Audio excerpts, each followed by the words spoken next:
सह्याद्री समाचार याच्या वतीनं सह्याद्री नारी शक्ती हा पुरस्कार या ठिकाणी मॅडमना प्रदान केला जातोय।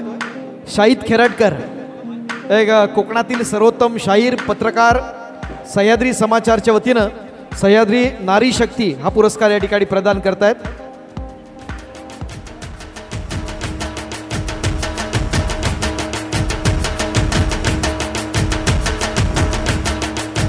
सन्मान्य सतीशजी कदम, सन्मान्य तांबे साहेब, पत्रकारितेतील असणारी महत्त्वाची नावं, आपलं देखील मनपूर्वक स्वागत आहे।